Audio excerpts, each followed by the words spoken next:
आप सभी का बहुत बहुत स्वागत। आज एक बार फिर से आपको रिवाइज करवाना चाहती हूँ कि अवग्रह का सीधा मतलब आप ऐसे ही लगा लीजिए कि अवग्रह जहाँ कहीं आपको वो एस का या डैश का निशान दिखाई देता है नोटेशन में या बोल में, वो अवग्रह है।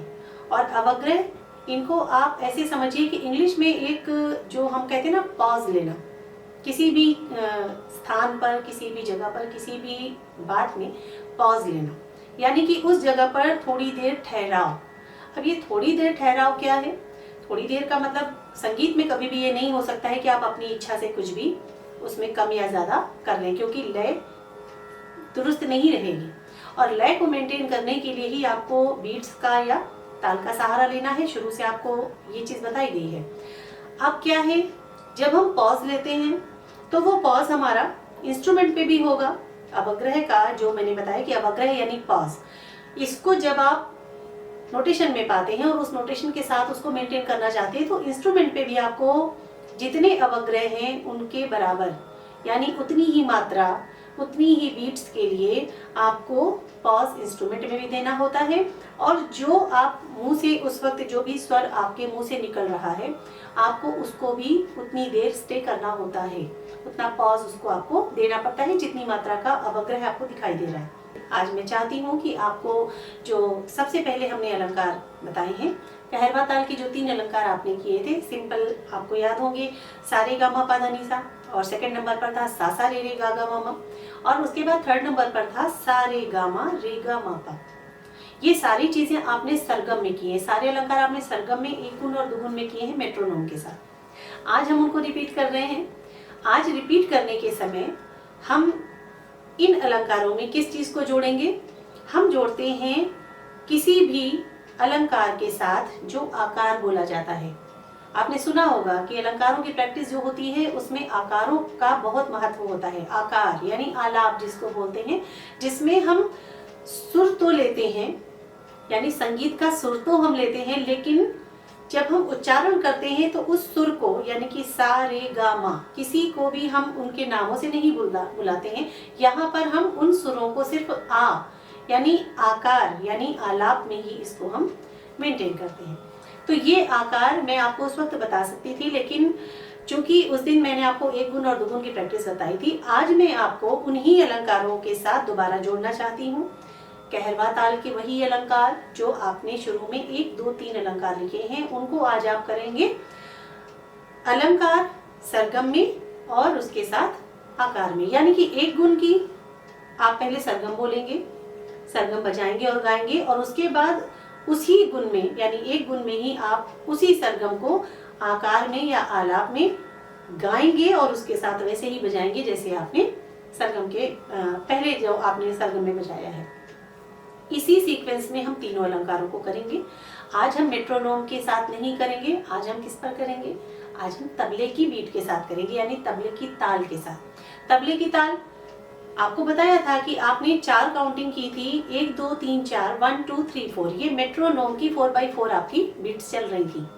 जब आप इसको कहरवा ताल में ढालना चाहते हैं तो आपको 4 तक नहीं रुकना, आपको 8 तक जाना है, क्योंकि कहरवा ताल 8 मात्रा का होता है। इसमें 8 मात्रा होती हैं। इसमें 4 मात्रा के 2 विभाग बनाए जाते हैं। ये सब आपको बताया जा चुका है। तो अब आपको क्या करना है? धा गे ना ती न क धी ना, ये चलेगी आपकी ताल 1, 2, 3, 4, 5, 6, 7, 8। ठीक है, इस ताल के साथ आपको आज अलंकारों की प्रैक्टिस करनी है। और ये वही 3 अलंकार हैं जिनकी प्रैक्टिस अब तक आप मजबूती से कर चुके हैं। हो सकता है आपको बाय हार्ट अब याद भी हो गए हो। एक गुण और दुगुन में उन्हीं अलंकारों को आकार के साथ मेरे साथ भी करते चलिए, और एक बार जब आपको अच्छी तरीके से समझ में आ जाए तो उसके बाद आपको फिर से बता रही हूँ कि जिस लूप पर, जिस कहरवा ताल के लूप पर मैं आज आपको ये अलंकार करना सिखा रही हूँ, इसका डाउनलोड लिंक एक बार फिर से आप डिस्क्रिप्शन में देखिएगा, आपको मिल जाएगा। और उसको डाउनलोड करने के बाद आप उसके साथ इन्हीं अलंकारों को ऐसे ही प्रैक्टिस कीजिएगा जैसे आज मैं आपको बता रही हूँ। अब इसमें जो स्पीड होती है, जो लूप्स होते हैं, इनमें जो स्पीड होती है वो आप अपने हिसाब से कम या ज्यादा कर सकते हैं। ये मैंने आपके ऊपर शुरू से छोड़ दिया है। आज ये 3 अलंकार लगातार आपको मैं करके बताऊंगी और जिस तरीके से मैं लगातार गा रही हूँ, कोशिश करिएगा कि आप जब प्रैक्टिस करने जब भी बैठे तो आप इसी तरीके से तीनों अलंकारों का एक पैकेज मान के चलिए। जब भी आप करने बैठे तो ये तीनों अलंकारों को इसी तरीके से इतना आप करने के बाद ही उसमें बीच में ब्रेक लीजिएगा, या अगर बीच में उठ के आपको कुछ काम करना है, थोड़ा रिलैक्स होना है तो आप हो सकते हैं। इस तरीके से एक नियम में अपने आप को बांध के चलेंगे तो आपको प्रैक्टिस करने में एक अनुशासन भी रहेगा, और आप देखेंगे कि एक अनुशासन में रहकर जब आप किसी भी प्रैक्टिस को, रियाज को करते हैं तो वो चीज़ें आपके लिए बहुत सहज होने लगती हैं। कुछ समय के बाद आपको आदत हो जाती है कि आपको फिर नहीं लगता है कि हमें बहुत सारा काम करना है, या हम प्रेशराइज हो रहे हैं, या हम थक रहे हैं। यानी स्टेमिना जो आपका है, सिंगिंग का जो स्टेमिना है, वो धीरे धीरे बढ़ता चला जाएगा। तो चलिए अब हम अलंकारों को शुरू करते हैं। तो अलंकारों को आज मैं उसी सीक्वेंस में बताऊंगी। 1 2 3 अलंकार जो आपने कहरवा ताल के लिखे हैं, इनको वैसे ही उसी पेज को, आप डायरी के उसी पेज को खोल कर रख लीजिए, उसी के अनुसार हम चलेंगे। अलंकार 1 पहले एक गुण में चलेंगे, एक गुण में उसकी सरगम और उसके बाद उसका आकार बताया जाएगा। उसके बाद अलंकार, उसके बाद उसकी दुगुन में हम आएंगे और दुगुन में उसकी सरगम, फिर उसी दुगुन में ही, दुगुन लय में ही उसका आकार बताया जाएगा। इसी तरीके से हम तीनों अलंकारों को 1 बाय 1 एक साथ देते हैं। तो चलिए शुरू करते हैं।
आपने अभी अलंकारों की प्रैक्टिस देखी है कि अब आपको कहरवा ताल के 1 2 3 शुरू के जो अलंकार थे उनके साथ आकार को जोड़ के किस तरीके से अपने रेगुलर रियाज में इसको लेना है।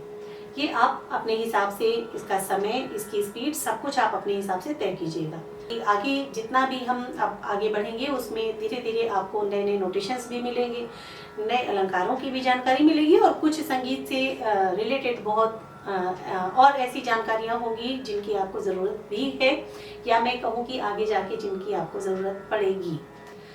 तो आज आपको जितना भी मैंने बताया, शुरू के 3 अलंकार आकार के साथ, कहरवा ताल के 3 अलंकार आकार के साथ, 1 गुण और 2 गुण में, मैं चाहती हूँ कि इनको आप बहुत अच्छी तरीके से मजबूती से तैयार रखें, क्योंकि अगले एपिसोड में जब मैं आपसे मिलने वाली हूँ तो मैं आपको थोड़ा सा कुछ अलग हटके और थोड़ा सा, मुझे लगता है शायद कुछ कठिन भी आपको होमवर्क दे सकती हूँ प्रैक्टिस के लिए, क्योंकि थोड़ा थोड़ा आपको अब जो है मजबूती से कठिनाई की ओर भी बढ़ना पड़ेगा। कठिनाई से मेरा मतलब है कि एक एडवांस तरीके से भी अब आपको म्यूजिक को लेकर चलना है।